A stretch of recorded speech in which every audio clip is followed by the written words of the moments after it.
Yo. This is what I'd like to talk about today.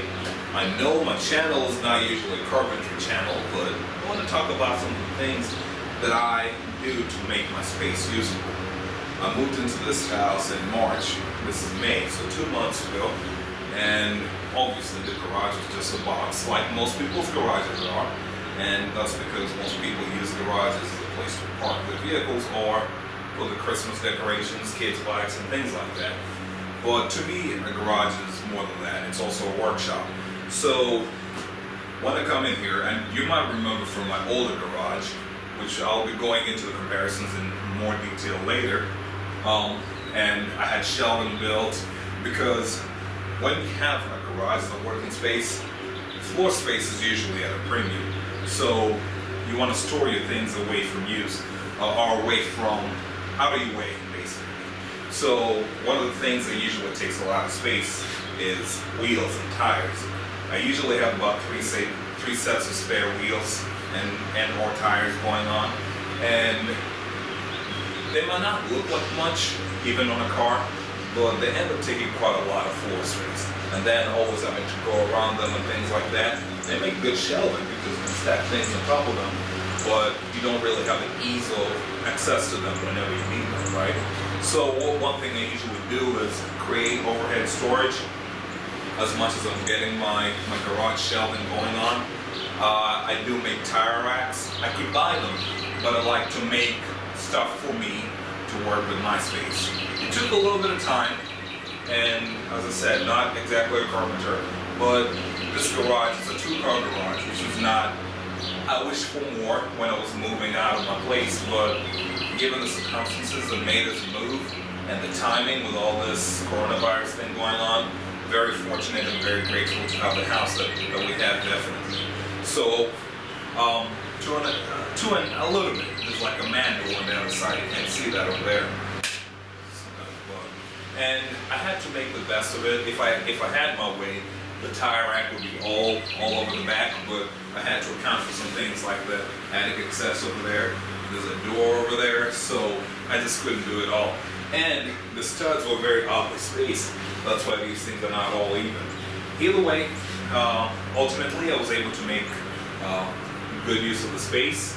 I ended up creating a tire rack system that can store 20 units, 20 wheels with tires mounted on them, and that's comfortable.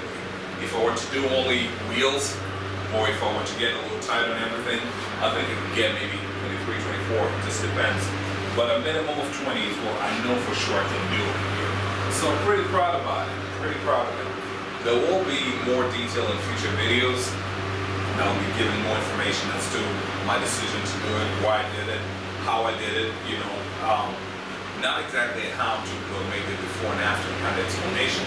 I'll be building more shelving to store all these other things that I have over here, building a better workbench, trying to do something about this dryer. That's a clothes dryer duct. It's a weird place to have it, but just making the best of the situation.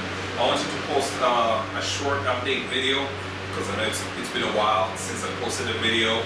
Maybe haven't been very prompt about responding to my emails and maybe comments on my videos, but because life is going on, you know, trying to settle into the new house, there's projects inside the house, we have the new job as well, trying to navigate Corona and trying to build this up. So I've been pretty caught up, but I just wanted to share with you guys things that I do to try and make this place usable for me and my different uses for it. So not much else to say, but I'll tell you what, it is engineered to hold a lot of weight.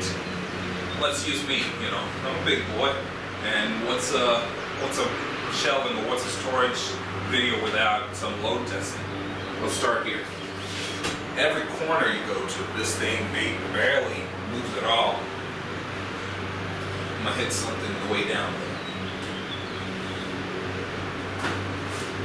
That's solid, that corner's good. There's so much stuff down here, might end up hitting something if I'm not careful.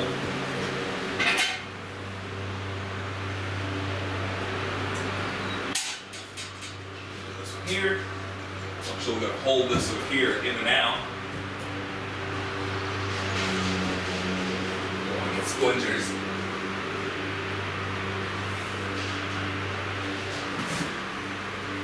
Even this one here, we're gonna test it. This one here already has 2 wheels and tires, so that's about 100 pounds or so. But I'm gonna add myself to the count, and let's see if it breaks. Well, I won't post the video, but I know it will not. It's pretty well designed.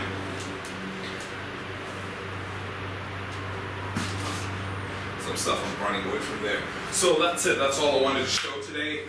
There'll be more videos with more detail later, but for now, just wanted to show that. That's why I've been quiet, you know? All right, well, more later, y'all.